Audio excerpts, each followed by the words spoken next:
Hello and welcome to Planeo. I'm Dominic. Great to have you tuning in again. We've arrived here in our technical room. This is where all the technology for the pool is housed. And it still needs to be nicely covered up. We want to make it look a bit nicer. And we're going to do that with our modern facade cladding. I've already got a sample of it here. Later, this will be installed across the entire surface. We'll show you how in this video, step by step. And before we get started, a quick checklist. What do we need? We need quite a lot of tools: a miter saw, vacuum cleaner, spirit level, hammer, drill driver, regular cordless screwdriver, jigsaw. An angle grinder is always good to have with you. The plumber is also working here, so it's a bit noisy.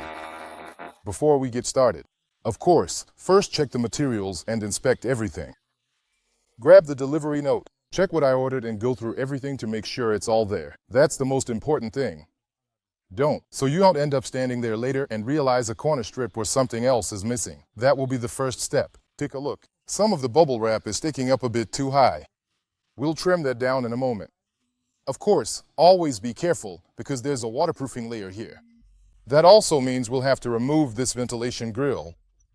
A ventilation grille will be attached here beforehand. That's going to be the very first step. We'll also glue it on with a construction adhesive, so we don't have to drill into it. Otherwise, we'd end up with a weak spot there again. That could let water in. And another thing we need to pay attention to at the start with the facade system is to keep 3.5 centimeters from the ground. That's a general guideline. Of course, you can do it your own way. You can add a base here at a certain height. I don't know, 20, 30, 40, 50 centimeters, everyone can do it, however they like, but there must be at least some distance from the ground. 3.5 centimeters, that's absolutely crucial. So, accordingly, we'll also cut the battens to size in a moment. The ones that go here for the substructure. But I'll show you that now. Let's keep going.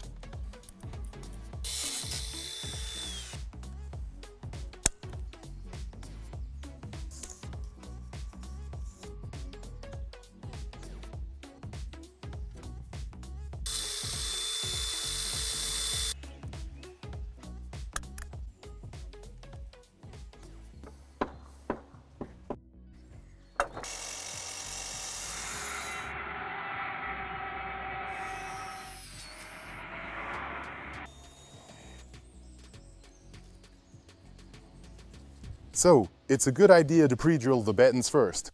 Here, we've chosen a hole spacing of 60 centimeters, and again, about 20 centimeters at the top, and another 15 centimeters so that it fits properly. And otherwise, the spacing between the screws is 60, as I said. It's best to pre-drill if you have a wood drill bit. If not, now, carpenters, look away. If you don't have one, you can also use a concrete drill bit. The downside to this is, the wood might split, but actually, we've had pretty good experiences with it.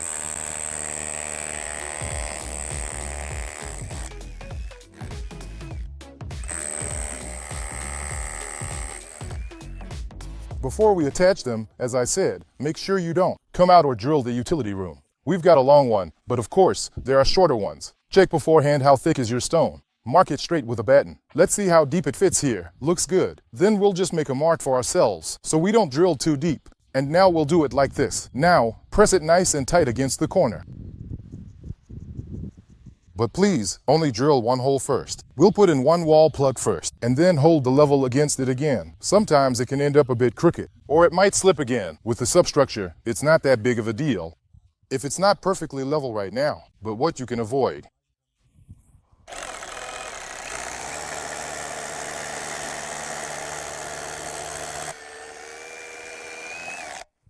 Here we've sand-lime brick. Get information beforehand. What kind of wall do I have for substructure attachment? What kind of wall plugs? What kind of screws?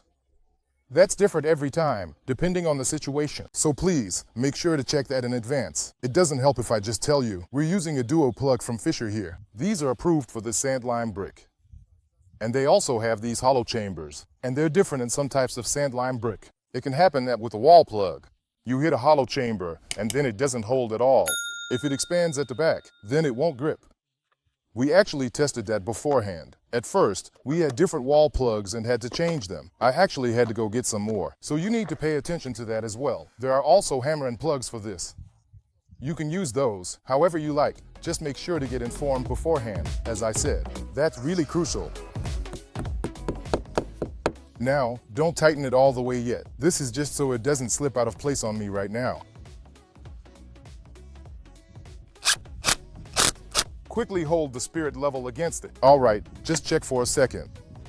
Yeah, that fits. And then, of course, if I take it off again, it could slip again. I'll also make a quick mark here for orientation. Just a straight line along here.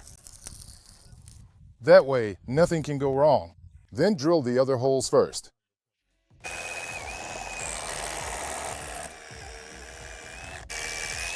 Short people need a ladder.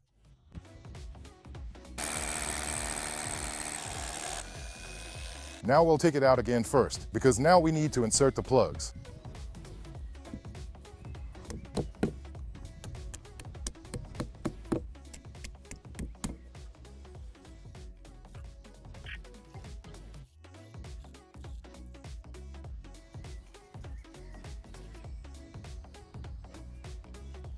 We're going to do a 50 centimeters spacing here. That's easiest from here, since these are always 6 centimeters, so sometimes just a mark.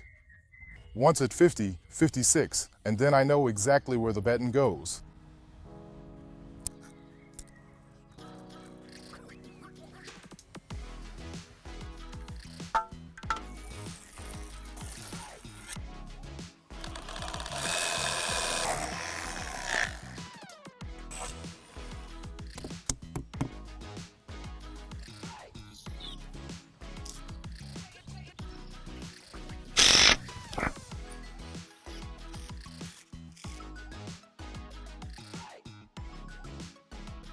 So, with the corner, it's like this later on.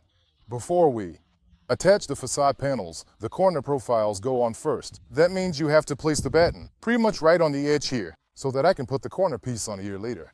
Of course, before that, double check to make sure everything fits. But so far, it looks good. Let's just screw them on here.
Now we've got the battens attached.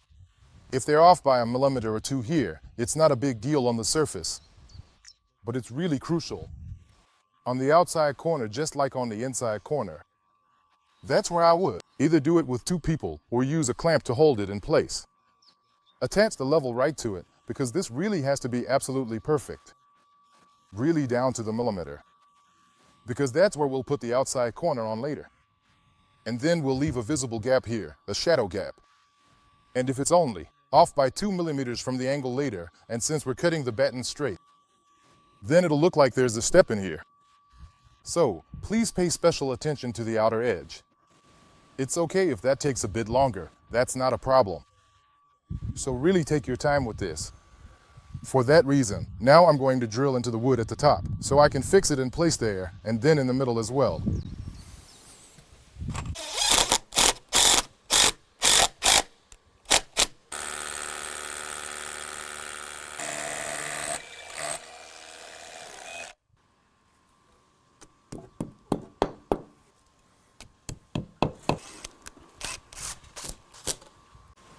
So if you're doing something like this for the first time, you always have to assume, and then don't tighten it all the way yet, like the first one you screw in.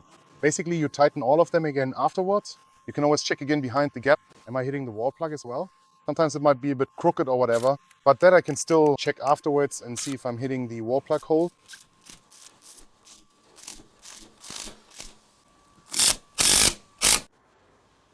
Look at that. Hold it. Yes. Same procedure. Now from the other side, I'll continue with those as well now. But first I'll check if it's at least somewhat straight. I really made sure of that. Clamp it on, check it. I don't have enough material here on the wall to put a wall plug in as well. Otherwise I'd have to set it too far to the outside and then it could warp. And this is a 4x6 batten, which means I have 4 centimeters by 6 in width here. Now come around, how it's screwed in now. Just don't do it so close to the outer edge. Otherwise it could, then the batten can warp outward again. And then it twists here and sticks out. That means I know at 4 centimeters here is the end, so it sits further back and you drill it in at a slight angle so it doesn't warp anymore. Just a little tip.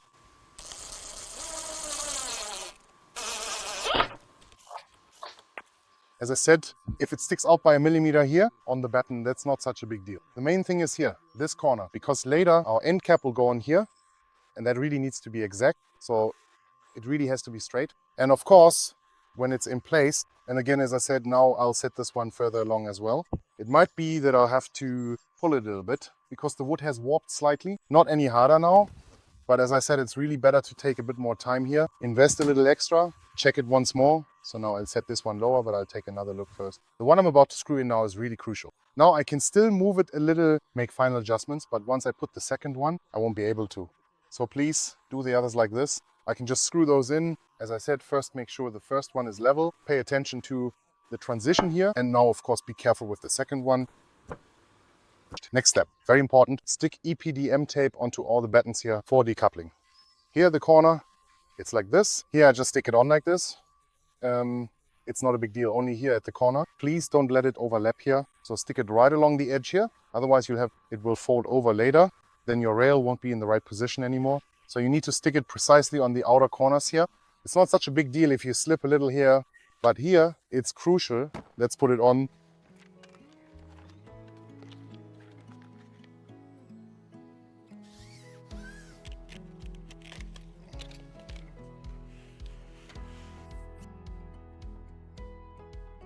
It has to fit perfectly. I need to check that in a moment. So now we need to pre-drill the holes. Before mounting the aluminum rail, always offset them a little bit.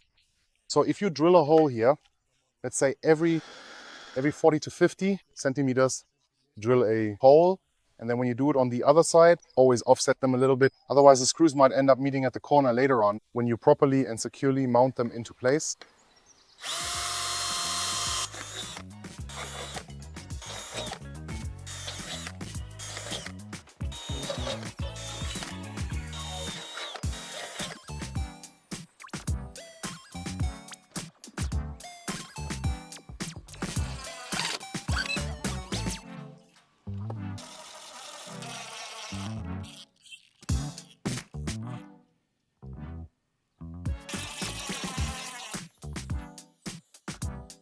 Next step, now we have to start with the first row, and that way everything will be perfectly level. So you can do it like this. Either you set up a laser at the bottom, but of course here it's always a bit tricky because of the lighting and you can't really see it clearly of the tiles and then attach them there. Or at least that's what I was planning at first. If you want to set the first clip, I actually like to do that anyway because here it goes around the corner. And to keep the gap consistent, I always use a leftover piece. Took it, screwed the clip on, just to make sure that later on the gap runs exactly along here. So I've basically already set that one. And now we're going to do it like this. We're going to put a starter strip here. For that, we've used an aluminum strip like this, because using a roof batten wouldn't make sense, since those can always be a bit warped and then they wouldn't be perfectly level. That's why if you're going to use a starter strip, you should definitely use plastic or even better aluminum. We're going to set it at the right height using a spirit level, and then we need to put spacers or screw underneath because they also tend to twist a bit easily. When I'm screwing in these spacers, especially in the last 2 or 3 millimeters, and tightening them up, the clip still tends to slip a bit. So when you're screwing it in, always keep a finger on it here, because if it slips even a little, it ends up slightly crooked and then the whole thing won't be level anymore. Just a little tip. As I said, we've already prepared for a simple rail like this. First, fix it up here and place it right on top. And now don't move it anymore. The spirit level. That way I have it exactly right. Level. Now I can screw down my clips without them slipping. So you place the clip like this as a starter clip, where later the first board will hang in. This is how you set it, so you can later insert it into the next one. Then you have to turn it later, then it gets inserted like this. That's only for the start. Please place it here like this. So just as a little tip, so you don't get confused later when putting in the next one.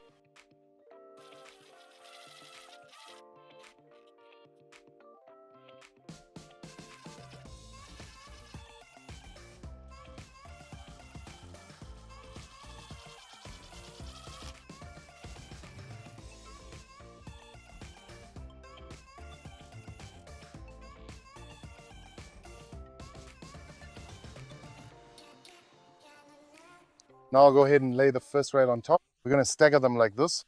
They're not long enough here. We have 3.5 meters and the wall is 4.5 meters long. And now you can create the joint pattern however you like. This is how we've planned it. We'll start here with a 3-meter piece, then use a 1.5 meter leftover piece for the second row. Then we'll start again with the 1.5 meter piece and then use the 3-meter one. Now we need an intermediate piece here. Of course, you can also measure it, but I always like to take another look at it beforehand to see exactly where it ends. Let's click it in here already. It's also important to put the spacer behind here. Now I know exactly here is where the center of my batten needs to run, because later I'll put a clip on both the right and left sides here. Since we have a joint here so it doesn't wobble, I'll go ahead and make a mark here, center for the cable. We need to do the same thing over there as well. I'll just move it over again. But now, before we start with the installation, we'll put the 2 battens in place there.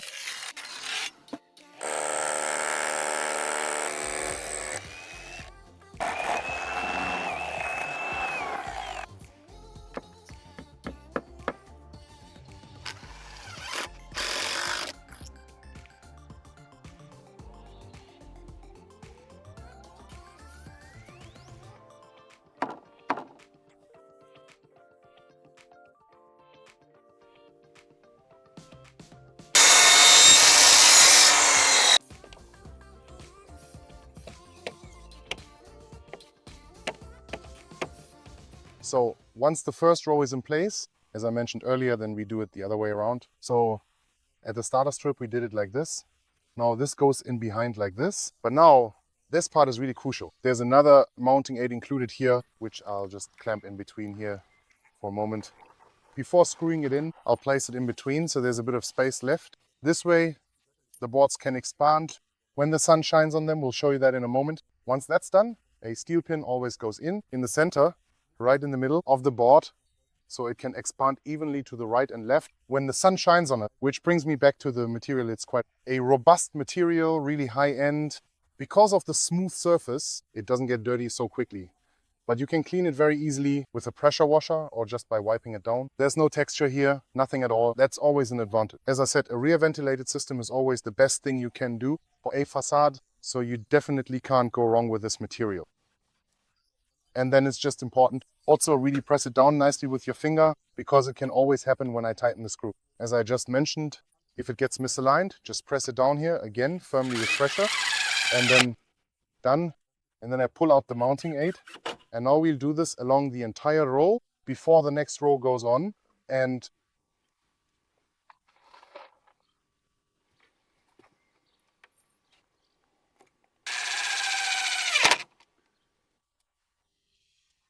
so Now with the 2mm drill bit, as I just said, once in the middle, fix it again, so that, as I said, if they expand, they can twist away to the left and right.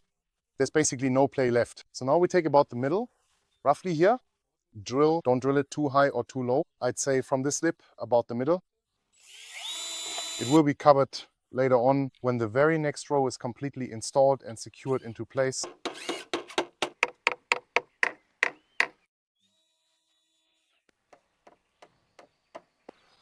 For the next row, we'll do it again as discussed. This time, we'll start from the other side with the 3-meter piece. So we always have a staggered offset in terms of the joint pattern. But as I said, you can plan it however you like. There are several options. This is just one way to do it.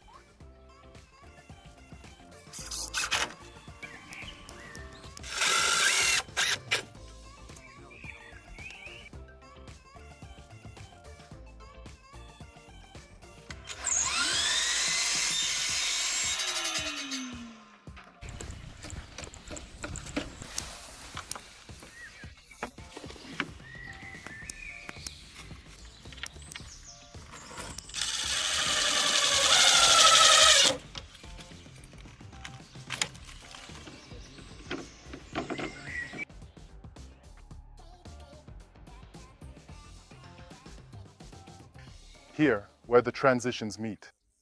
First, we place 2 tiles on the left and right. But you can also do it like this in this area. He turns the tile over and places it across both. You just can't place it upside down in this case because then you look into the gap and you can see the aluminum. So you could also do it this way, instead of placing them on the left and right. Just a little tip.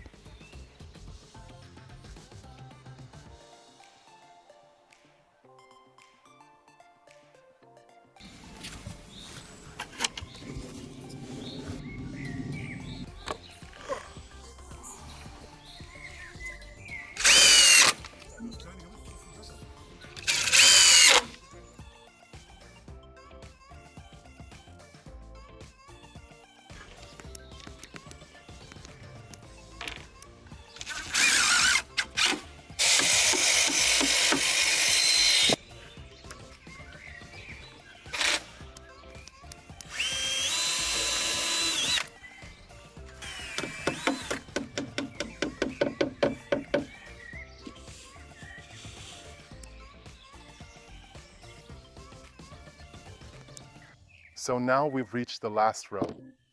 We also have to fasten these somehow. For this, we won't use clips.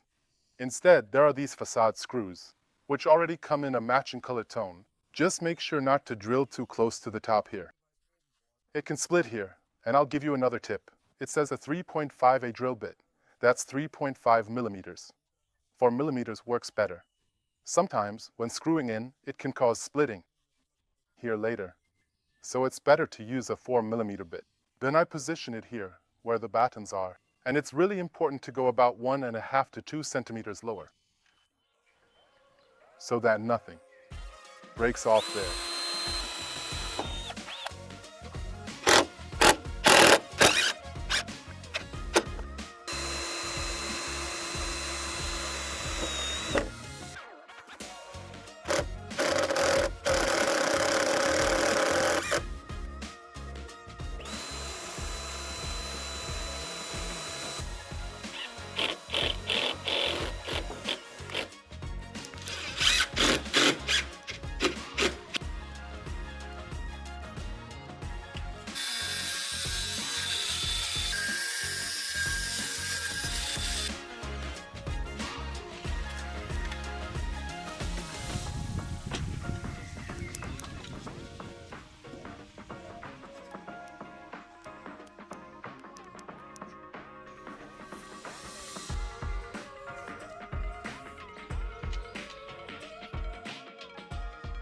Now we're getting to the door area.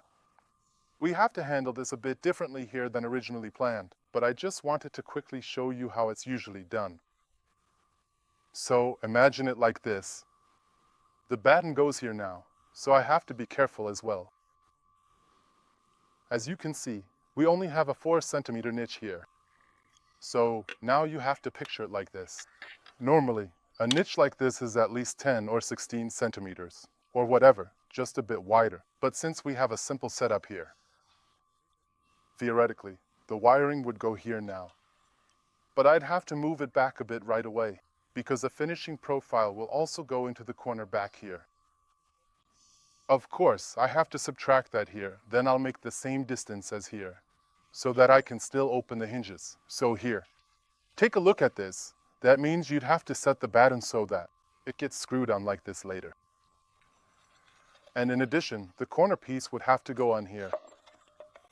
Then I would basically slide this HPL piece in here and leave a visible gap here again. But now you can already see, this is such a narrow piece here. So we said this is all very complicated. So let's just make some metal plates for this door here. Just some profiles that we'll put on there later. But we're only doing that because the color shade doesn't quite match when it was ordered, so we're going to repaint it anyway. It has a bit of a blue tint now, and later it will be painted in a slightly brownish anthracite. And while we're at it, we'll paint these oil profiles too, so everything matches. That's why we're doing it this way here. I just wanted to show you that once. So normally, as I said, keep in mind here that you can still open the door later, so leave enough space. And profile. And corner. And then keep working like that. That's how you should normally do it. But usually you probably have a niche about this wide, I'd say. And then everything looks nice again. You can do it that way too. And like I said, later on that's just a narrow 3 cm strip of the flooring that's sitting in here. That just doesn't look good. We've now discussed this with the customer, and he says that's a pretty good solution. Sometimes you have to improvise a little bit on site, but of course, it's important to think about this in advance.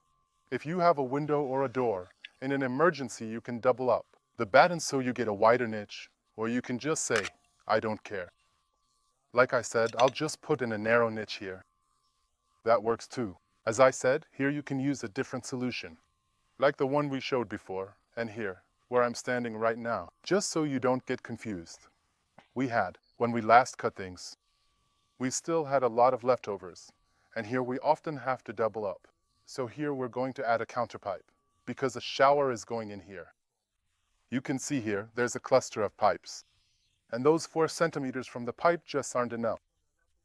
That means we have to double it up so we get to 8 centimeters, plus the covering. That's another good centimeter, so we end up with 9 centimeters. And on our pipes here, there are these grooves. Pay attention. If you ever have an exterior shower that you want to cover up, how wide can I go? And here we have a range of between 8 and 12 centimeters in build-up height. You can adjust that here, and you can see it pretty well on these grooves. And if you ever have a situation like this with a shower, you need to watch out for that too. So the substructure will need to be built a little differently. But we'll show you that now, just so you don't get confused.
Now we're starting at the trim because we need to cut a bit off the back. That way, it always looks better at the end here. I'm ending here with a full piece, or rather, starting with a full one.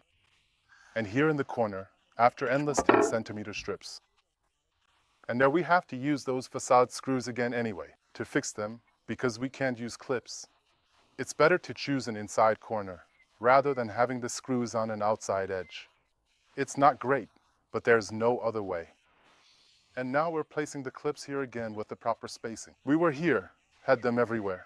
We have to leave that shadow gap again. And now we're basically putting in our starter clips here. And then we'll just hang them in right away, and then. That way we have the spacing, because they always close. Exactly. The good thing is, they're stuck in here and line up perfectly with the edge. They don't stick out or anything, so we can use them as a good reference here. That way, we have a consistent gap here.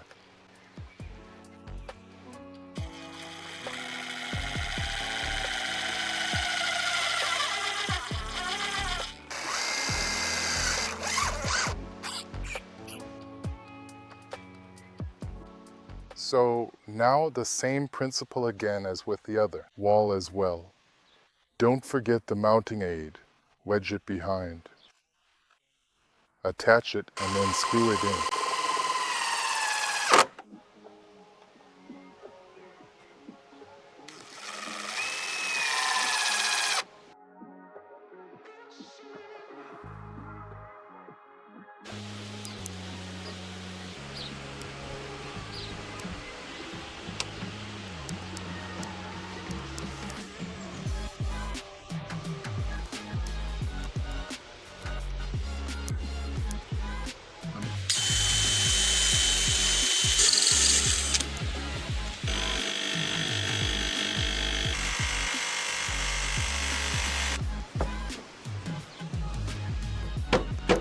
Yeah, there it was. Oh. Man. Hey, now that's something nice, isn't it? Lovely. Just beautiful.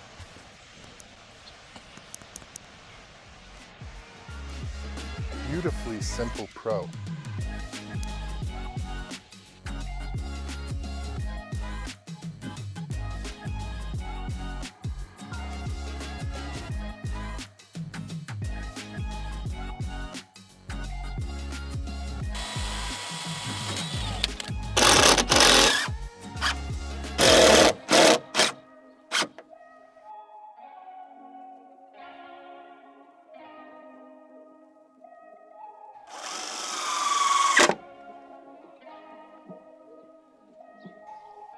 Isn't always as easy as putting them side by side left and right.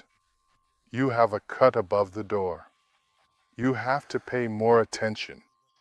I kept checking the rows in between with the spirit level to make sure they're exactly identical, because otherwise I would have had a problem here if it had been slightly skewed, or if I had placed the board a bit higher or lower, then I would have a different joint here.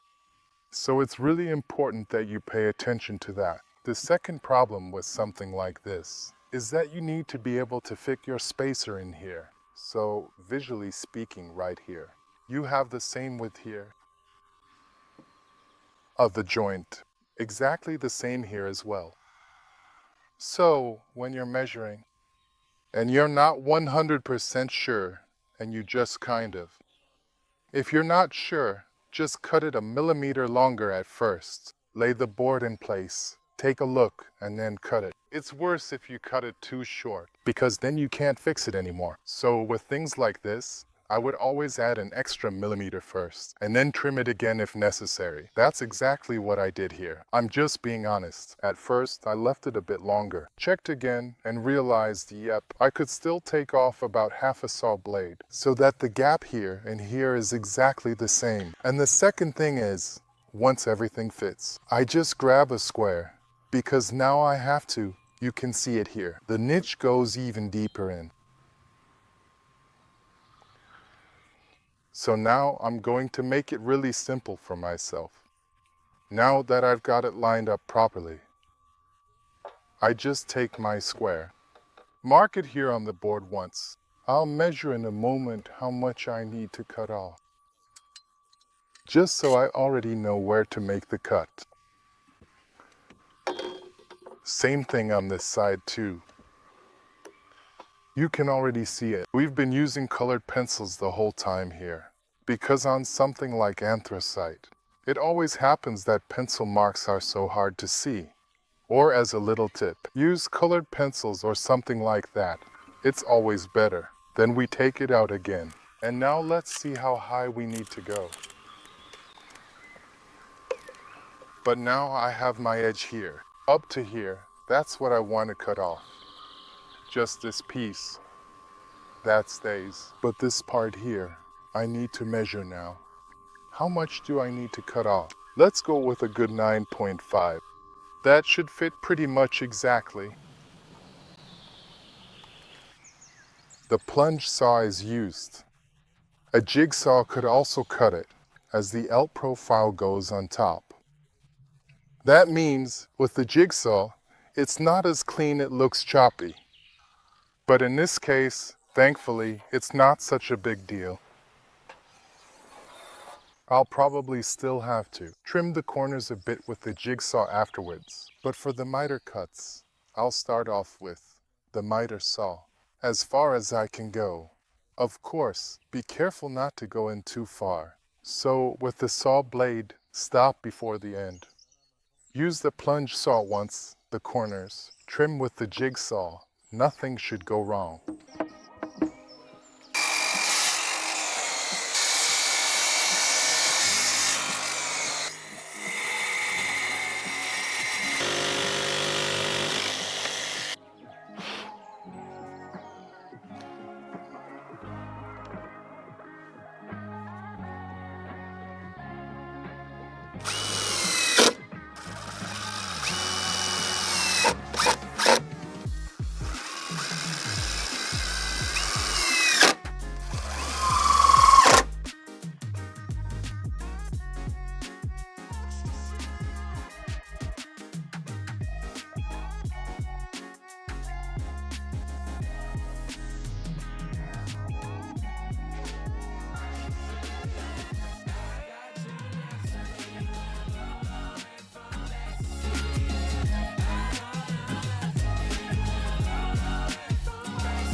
The best part in a craftsman's life.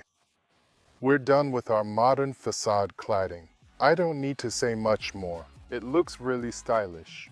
Definitely request a sample from us.